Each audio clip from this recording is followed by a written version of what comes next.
So today we have our education and multi-history cultural segment, and I have before me Leora and Raina, these amazing young women who are holding it down at UNLV. I started at UNLV in 1998. Yeah, okay, I'm dating myself. But here we are today, and when I started, there was only 3,000 of us attending the school. And when I graduated from Silverado High School, I can tell you that, and then JR too, you were one of my, classmates. There wasn't many of us, going to school and then pursuing secondary education at UNLV. So there was very few of us. And to see that it's grown to where it is today is just amazing, and that these two women beside me are doing amazing things to further deepen the impact from our community. So what I'd like to do is kind of just go down the line to the left and introduce the women, and then I'd like for them to tell you what their role is in the community, and then we can start from there.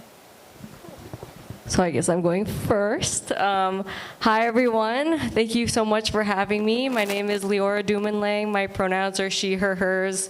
I'm currently a last year or senior student at UNLV. I major in philosophy with a concentration in law and justice. I was the former president of UNLV's Filipino American Student Association, which is the largest cultural organization at UNLV currently. And I'm also the co-lead for a campaign titled Operation Salita, which is a public education campaign that is dedicated to getting a Tagalog course on campus.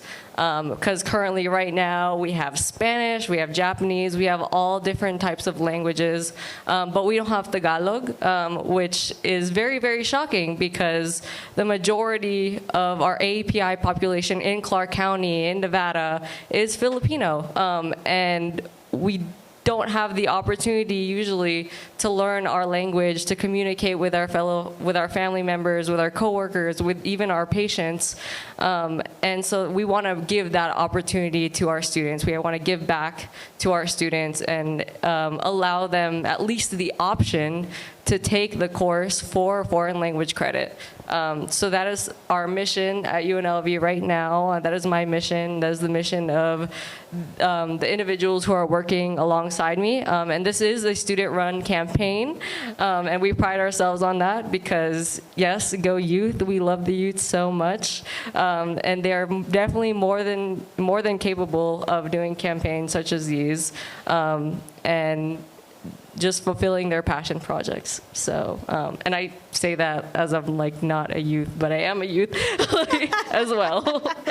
Thank you, Leora. And Raina, if you can introduce yourself. Yeah, absolutely. Hi, everyone. My name is Raina Ladislao. My pronouns are she, they, and siya. I am Pinay Chicana, which means that my ancestors are from the lands now known as the Philippines and Mexico. And I describe myself that way very intentionally because those lands were not always known as the Philippines and Mexico, right? So, fun fact, if you didn't know, the name Philippines is actually named after King Philip II of Spain, who, fun fact, never set foot in our islands. So me describing myself as a Pinay is very intentional in that it is a decolonial way to identify myself, to separate myself from the colonizer and from that colonial history. So my name is Raina Ladislao. I'm a Pinay Chicana. I am currently a PhD student at UNLV. I'm getting my PhD in curriculum and instruction with an emphasis in cultural studies. And so as someone who was born and raised in Las Vegas, really my goal is to leverage my privilege in the academy to create curriculum for Filipino Americans, because I know what it's like to grow up in CCSD and to not have any representation in the education, and then to grow up later on and to think about what does it really mean for me to be Pinay in Las Vegas, and what does it mean to look around and see so many people like me, but we don't really know who we are necessarily because we don't have the opportunity to learn about our culture in an educational platform. And so that's really the work that I do. I'm also a community lead with Operation Salita. I work really closely with FASA.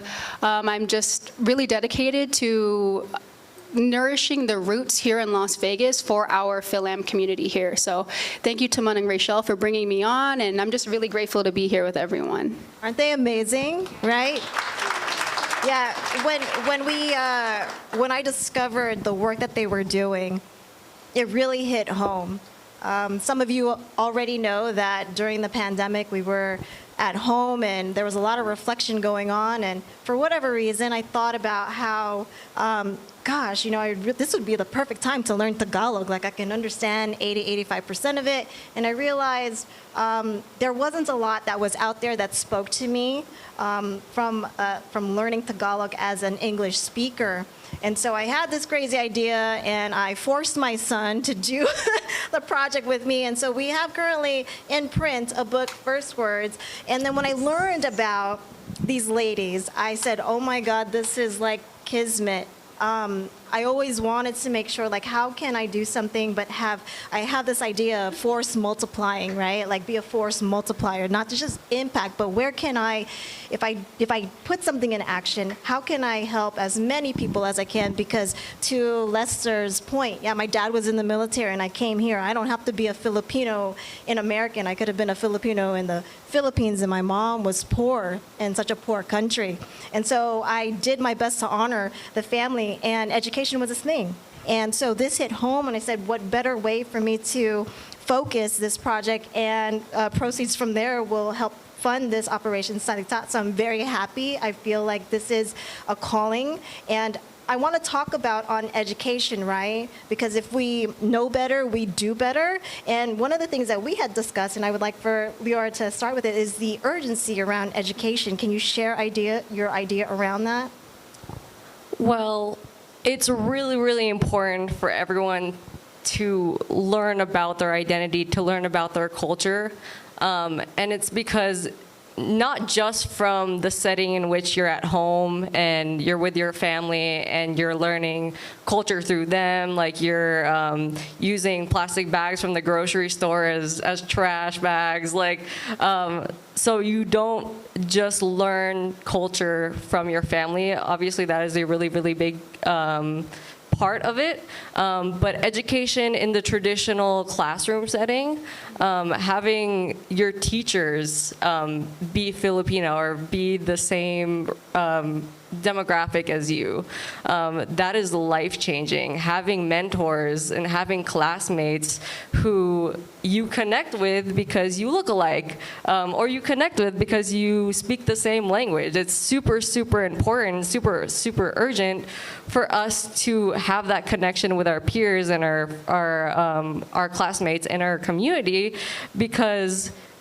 from there, you're able to learn better, just psychology. You're able to learn better. You're able to comprehend the subjects that you're learning about, and you're able to connect with your family after. Like, you're not just, you know how when your parents tell you to wash the dishes or to clean the room, you don't want to. But when someone else says it, then you're like, sure, I'll do it.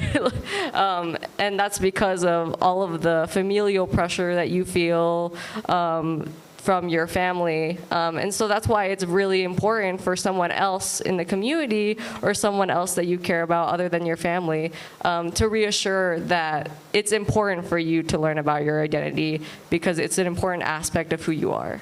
Right, exactly. And that kind of segued into what you're doing from an instructional perspective. So I'd like for you to touch upon that, Raina. Yeah, thank you, Leora, for bringing those points up. And so for me, I teach at UNLV while also being a PhD student, and I also teach our youth in the community through this organization called 4-H Youth Development. And so I kind of have the best of both worlds, seeing what it's like to teach in the university level, but also our kids at the K through 12 system.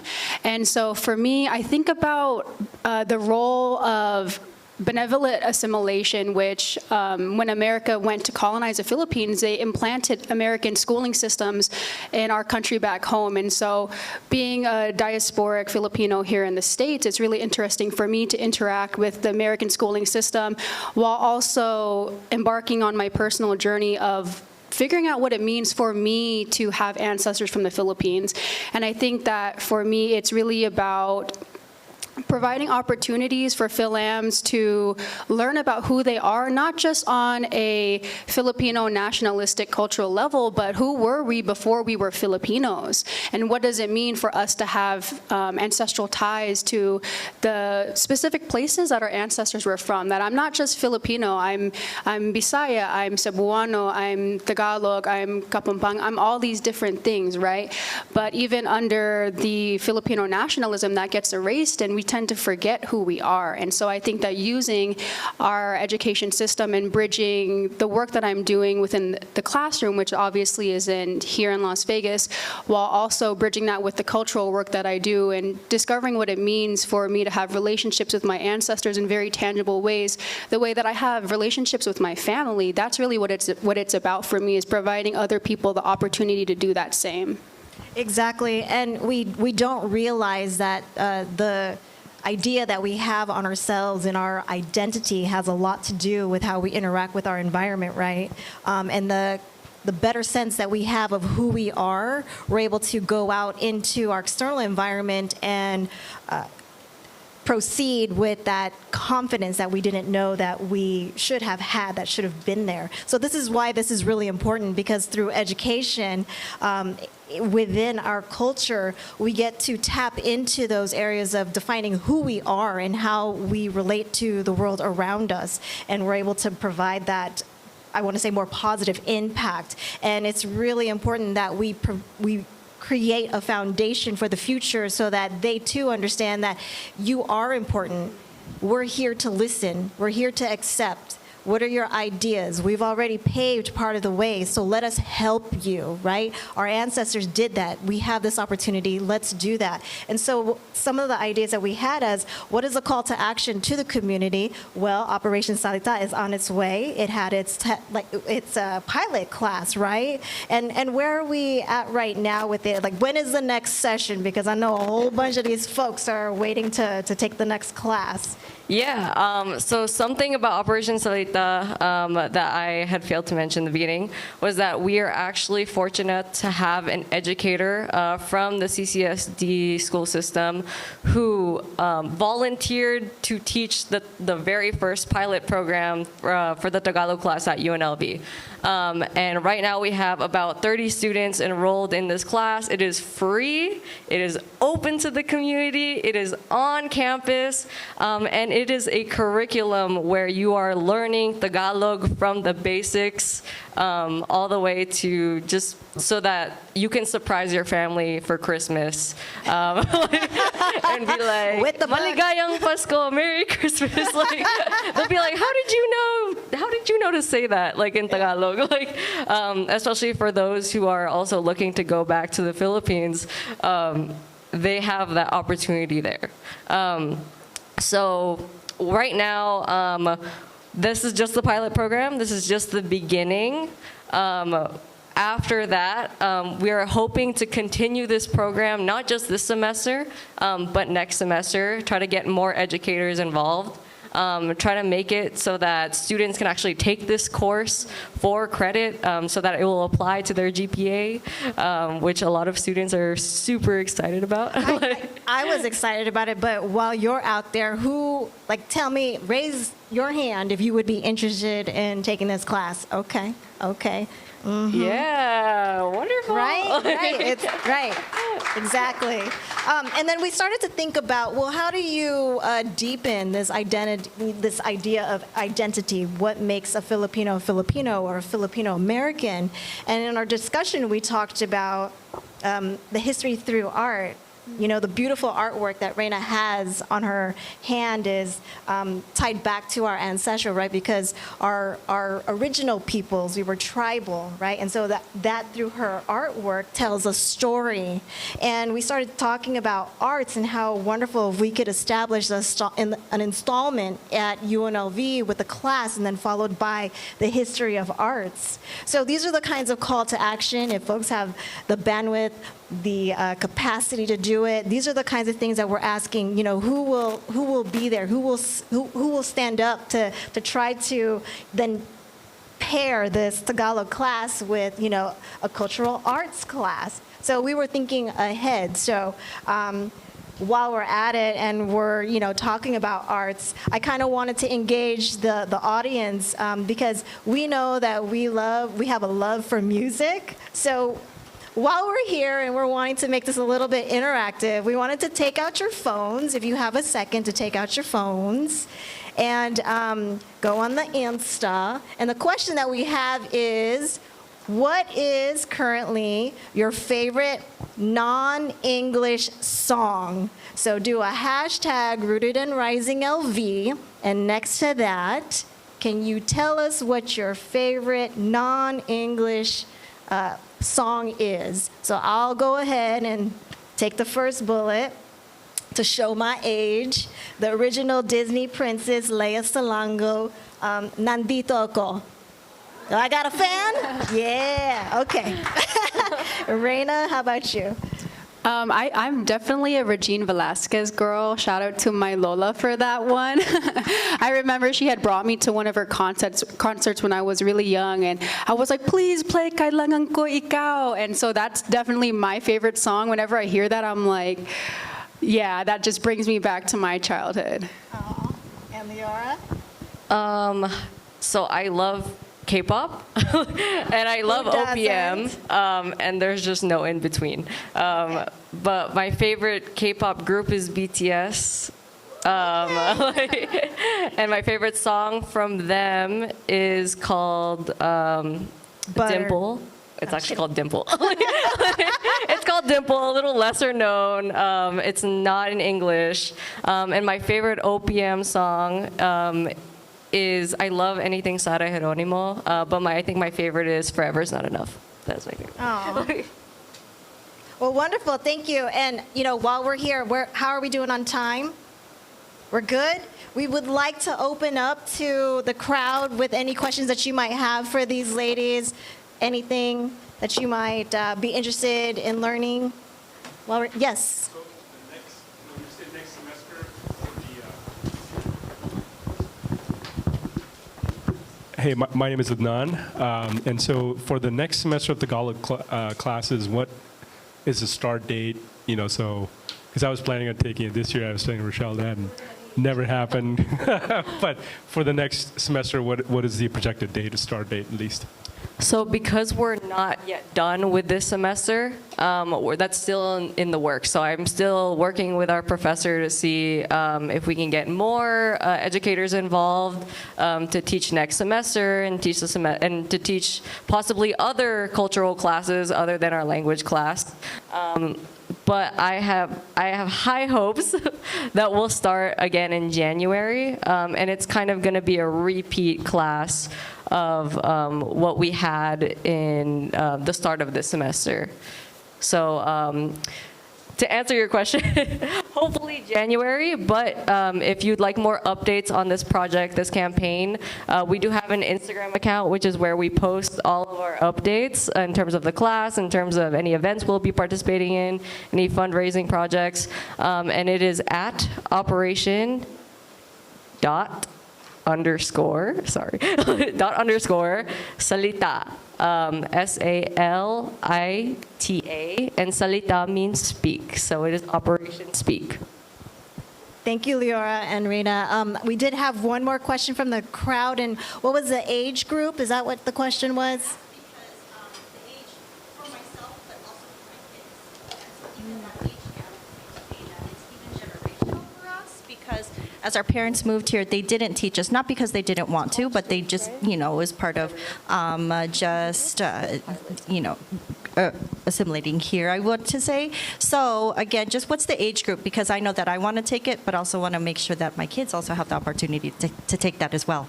Yeah, thank you so much for asking that question. So for our pilot program, it is open to the community, all ages. But just as a distinction with that, the pilot program is all ages, but when we do have it on campus at UNLV for credit, that will be specifically for UNLV students. So I would say that if you are interested in taking it yourself and having your children take it, then definitely try to get into the pilot programs if you can, because once we have it as an official accredited class on campus, it will be only UNLV students. All right. Okay. Well, we'll all be available here. If you want to meet with these fine women later on, please do so. Myself, I'm, open. Please, I'd love to meet all of you separately. Together, we'll eat, kamayan. But anyways, thank you so much for your time. We really appreciate it. And off to you, Ms. Gomez. Thank you. Thank you.